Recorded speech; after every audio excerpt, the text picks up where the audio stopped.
এদিকে এসো। এত দূর স্পর্ধা তোমার! দেখ বৃন্দা, ভালো করে তাকিয়ে দেখ এই মেয়েটার দিকে। এ নাকি নিজেকে আমাদের মিত্তির বাড়ির বউ, আমার কৃষ্ণর বউ বলে দাবি করে, অথচ এরকম একটা জঘন্য কাজ করতে যাচ্ছিল। আমি আগে থেকেই জানতাম যে ও এতটা নিচে নেমে গেছে যে একটা মানুষের প্রাণ অব্দি নিতে ওর এতটুকু হাত কাঁপবে না। আমি সত্যি ভাবতে পারছি না বিমনি যে ও এতটা নিচে নামতে পারে। এই তোমার এরকম একটা ঘৃণ্য অপরাধ করতে একবারও হাত কাঁপলো না? না না না, কাঁপেনি। আমি জানি ও এতটাই নোংরা একটা মানুষ যে ও সব করতে পারে।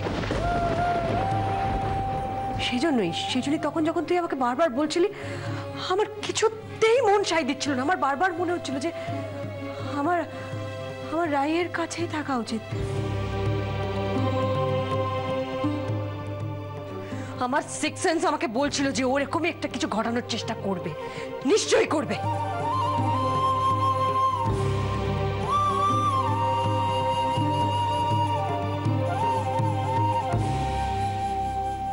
তোমার এখনো কিছু বলার আছে মীরা?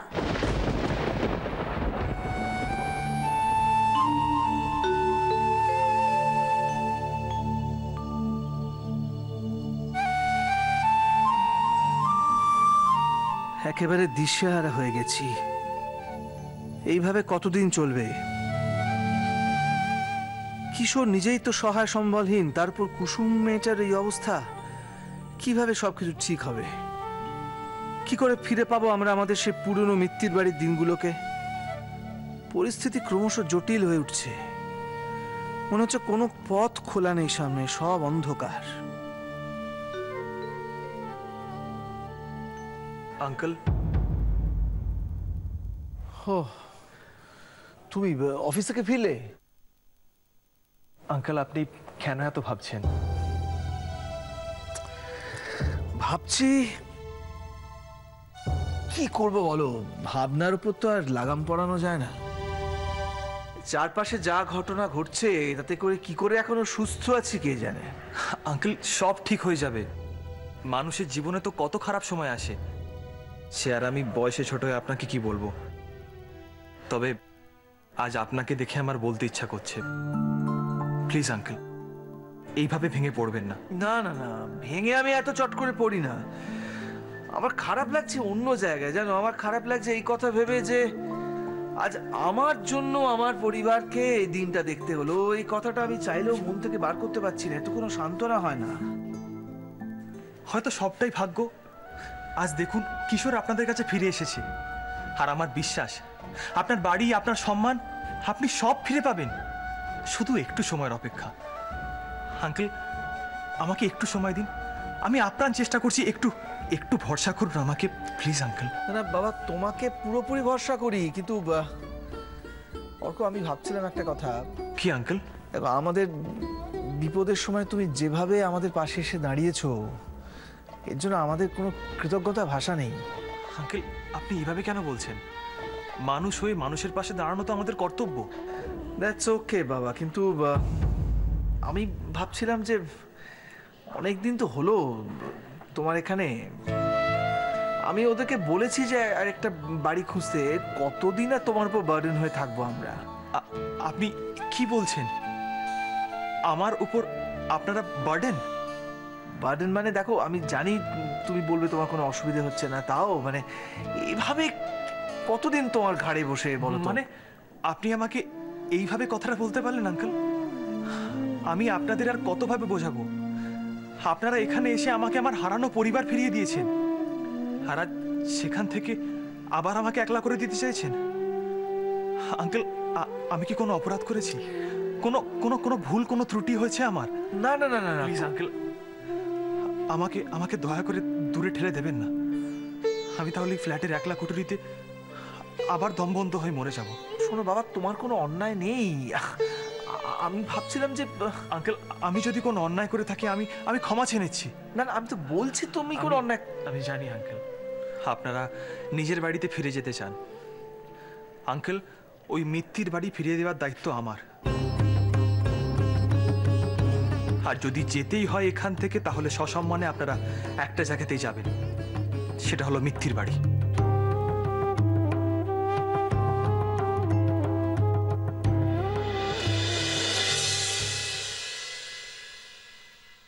শুধু তুমি আমাদের আপন করে নাওনি অর্ক, আমিও তোমার মধ্যে আমার হারানো অর্জুনকে খুঁজে পেয়েছি। আমিও তোমাকে প্রথম দিন দেখেই বুঝতে পেরেছিলাম যে তুমি আর 5টা ছেলের মতন নও। তাহলে ভাবুন না, আজ আপনাদের অর্জুনই আপনাদেরকে অনুরোধ করছে, রাখবেন না আমার অনুরোধ?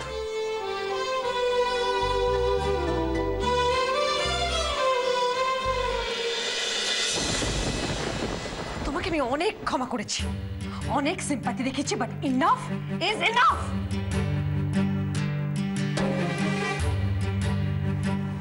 অনেক অনেক সহ্য করেছি তোমায়, কিন্তু তুমি আজ সমস্ত সহ্যের সীমা পেরিয়ে গেছো।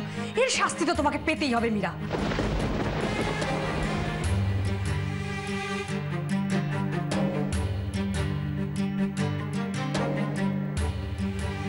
আজ এভাবে বেডে শুয়ে আছে মেয়েটা কার জন্য? তোমার জন্য। ওকে একটু একটু করে মৃত্যুর দোরগোলায় ঠেলে দিও, তোমার শান্তি হলো না। তারপরে ওকে নিজের হাতে শেষ করে দিতে চেয়েছিলে। এত প্রতিহিংসা তোমার? ছি, আমার তো তোমার দিকে তাকাতে অব্দি ঘেন্না করছে। একজন স্বার্থপর মেয়ের কাছ থেকে এর থেকে বেশি আর কি আশা করতে পারো বিমনি? তুমি একটু আগে বললে না যে এরকম নোংরা একটা মেয়ে সবকিছু করতে পারে। ভাগ্যিস তুমি চলে যাওনি। তুমি চলে গেলে যে কি সর্বনাশ হয়ে যেত তুমি আমি ভাবতেও পারছি না। চোখের সামনে দিয়ে একজন খুনি ঘুরে বেড়াতো আর আমরা টেরই পেতাম না, আর বুঝতেও পারতাম না যে এই সেই অপরাধী যে আমাদের কুসুমকে শেষ করে দিতে চেয়েছিল।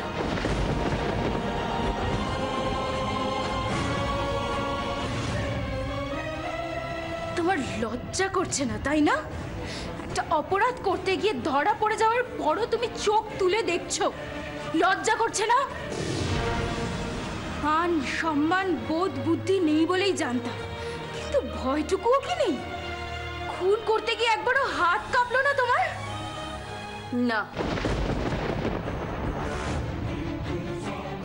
কাঁপেনি আমার হাত, কারণ আমি জানি আমি যেটা করতে এসেছিলাম সেটা একেবারে ঠিক ছিল। ওর বাঁচার কোনো অধিকার নেই,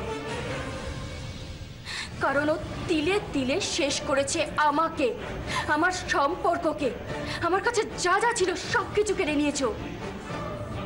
তারপরেও কিসের মানবিকতা, কিসের সহানুভূতি, আর কেনই বা হাত কাঁপবে আমার ওর মধ্যে একটা নোংরা মেয়েকে এই পৃথিবী থেকে সরিয়ে দিতে?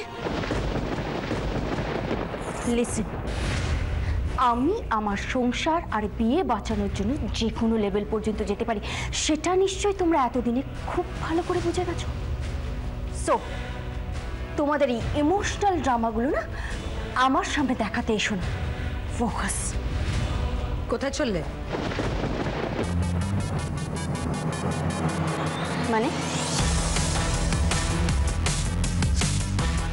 মানে আমাদের চোখের সামনে রায়কে খুন করবার চেষ্টা করার পরেও আমি তোমাকে ছেড়ে দেব, এটা ভাবলে কি করে তুমি?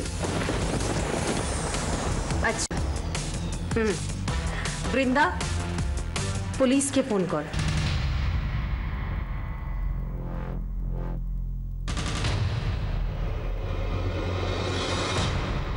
যা করবার পুলিশ করুক।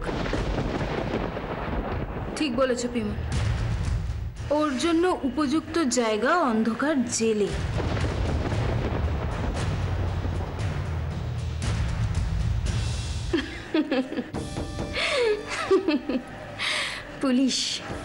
পুলিশ ডাকবে তোমরা?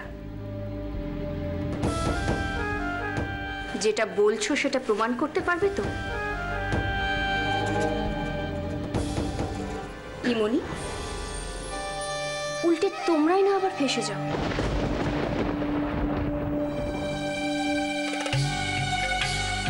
আমরা? ইয়েস, ইয়েস, তোমরা, বা বলতে পারো তোমাদের কিশোর। চাইলে কিন্তু আমি এক মুহূর্তে সারা জীবনের মতো কিশোরের জীবনের জেলের অন্ধকার নামিয়ে আনতে পারি। মন্দিরের কথাটা ভুলে গেছো তোমরা? হিন্দু ম্যারেজ অ্যাক্ট অনুযায়ী বিবাহিতা স্ত্রী বর্তমান থাকাকালীন আরেকটা বিয়ে করলে তার শাস্তি হয় জেল। এই তোমার ভালোবাসা, এটাই তোমার বিয়ে, স্বামী, সংসার রক্ষা করার চেষ্টা? আমি সত্যি তোমার মতো একটা নোংরা মেয়ে জীবনে দেখিনি। দেখোনি? দেখে নাও, মীরাকে খুব ভালো করে দেখে নাও। কারণ কুসুমকে তোমরা যতই বাঁচানোর চেষ্টা করো না কেন, ওর মৃত্যু কিন্তু আমার হাতে।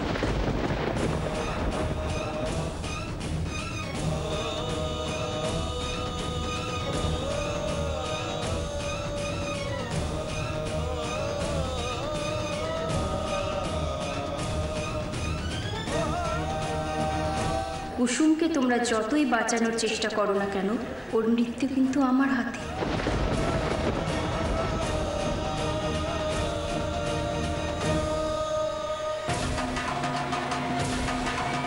আজই শেষ করে দিতাম, আর কোনো দিনও এই আপদটা জ্বালাতে আসতো না। কিন্তু ওই পিমনি আর দিদিভাই সব কিছুতে ব্যাগরা দিয়ে এসেছে চিরটা কাল। আমাকে আবার ভয় দেখাতে এসেছিল। এত বড় সাহস! মীরা এখানে আবার কেন এসেছিল? তাই আমার রাই ঠিক আছে তো? মীরার কোনো ক্ষতি করার মতলব ছিল না তো?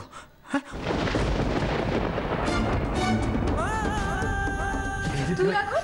রাই কেমন আছে?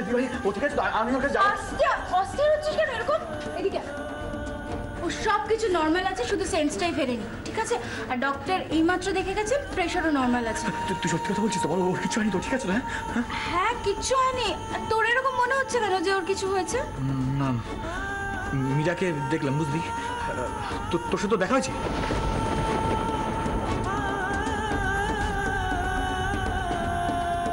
ওর তো এখানে আসার কথা নয়। ও এখানে কেন এসেছিল? তোর সাথে দেখা হয়েছে ওর? ও কি আমার রায়ের কেবিনে গিয়েছিল? ও আমার রায়ের কোনো ক্ষতি করেনি তো? কি হলো, চুপ করেছিস কেন? বল।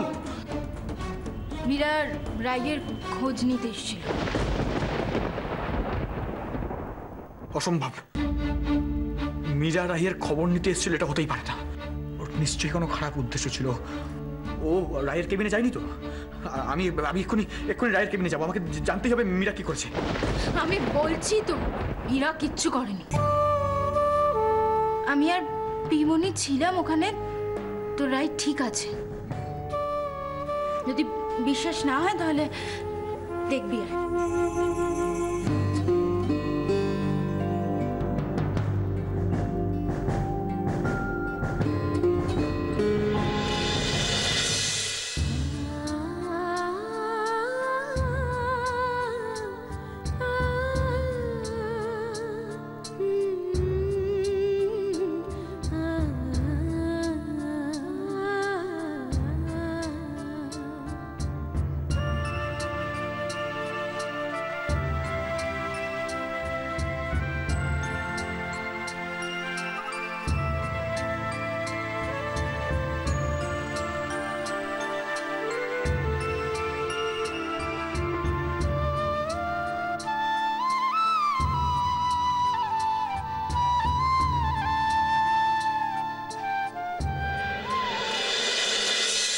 ডক্টর, কুসুম কেমন আছে? মানে ওর সেন্স কি?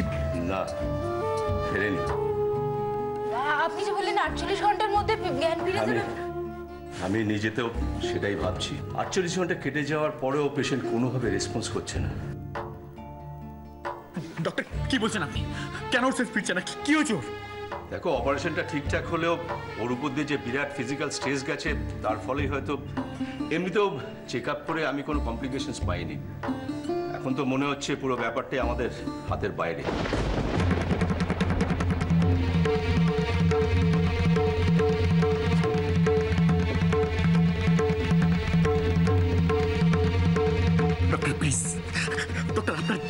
দয়া করুন, আপনি আমার রায়ের জ্ঞান ফিরিয়ে দিন।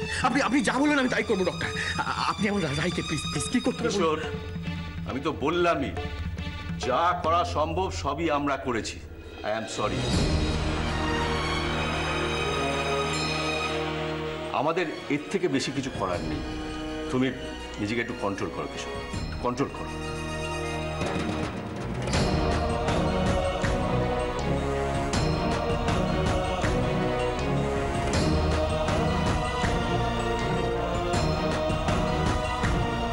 আমি তো বললামই, যা করা সম্ভব সবই আমরা করেছি। I am sorry. আমাদের এর থেকে বেশি কিছু করার নেই। কৃষ্ণ কৃষ্ণ কৃষ্ণ কৃষ্ণ কৃষ্ণ, আমার কথা শোন বাবা, রাই ভালো হয়ে যাবে, একদম সুস্থ হয়ে যাবে। একটু ভগবানের উপর বিশ্বাস রাখ। আমি নিজে ভগবানের কাছে হাত জোর করে প্রার্থনা করছি রায়ের জীবনের জন্য। আমি জানি উনি পারেন না এরকম ভাবে তোর দুজনকে আলাদা করে দিতে। একটু ভরসা রাখ বাবা। বাঁচবে না, আমার রাই বাঁচবে না বিমনি। তুমি ঠিক বলতে, ভগবান নেই, নেই ভগবান, সব মাটির পুতুল। ওরা কিচ্ছু দেখতে পায় না, কিচ্ছু শুনতে পায় না বিমনি। ওরা আমার রাইকে নিয়ে চলে যাবে। ভাই এরকম করিস না প্লিজ, এরকম করিস না, এরকম করিস না। দেখ রায়ের এমন কিছু হয়নি, শুধু সেন্সটাই তো ফিরছে না। একটু সময় দে, ঠিক হয়ে যাবে। আমার বিশ্বাস তোর কুসুম তোর কাছে ফিরে আসবে। প্লিজ এরকম করিস না। তোমাকে এভাবে দেখতে ভালো লাগে না আমার। আর আমরা তো সবাই জানি তুমি কুসুমের জন্য কি কি করেছো।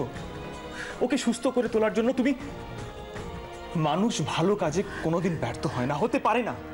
আর আমি জানি তুমি তোমার রাইকে ফিরে পাবে। তুমি ঠিক বলেছো অর্ক, তুমি ঠিক বলেছো। আমার রাই কিচ্ছু হতে পারে না, কিচ্ছু। তুমি দেখো, আমি দেখবো আমার রাই উঠে।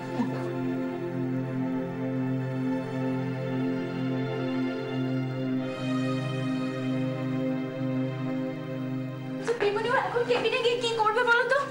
তো এইভাবে যাওয়ার কোনো মানেই হয় না। ওকে যেতে দে বৃন্দা, ওকে যেতে দে। ওর ডাকেও রাই সাড়া না দিয়ে পারবে না। ও ফিরে আসবে, দেখিস ফিরে আসবে ও। তুমি এভাবে আমাকে ছেড়ে চলে যেতে পারো না রাই। এভাবে আমাকে দূরে সরিয়ে দিও না তুমি। রাই, তুমি শুনতে পাচ্ছ আমার কথা? রাই,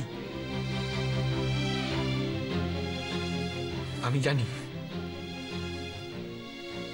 জানি তোমার অনেক অভিমান জমা হয়ে আছে আমার উপর।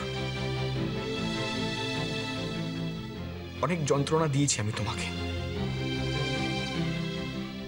একদিনও সুখী হওনি তুমি আমার সাথে থেকে। কিন্তু তবু বলছি রাই, আমি তোমাকে ছাড়া বাঁচব না। রাই, একবার চোখ খোলো না, একবার চোখ খোলো না রাই, একবার কথা বলো না রাই, প্লিজ। রাই, আমি কিন্তু জানি তুমি সব শুনতে পাচ্ছ। রাই, তুমি কি চোখ বুঝে পুরনো কথা মনে করছো? আমাদের কথা কি মনে করছো? আমাদের প্রথম দেখার কথাগুলো? আচ্ছা, আমি বলি তোমাকে,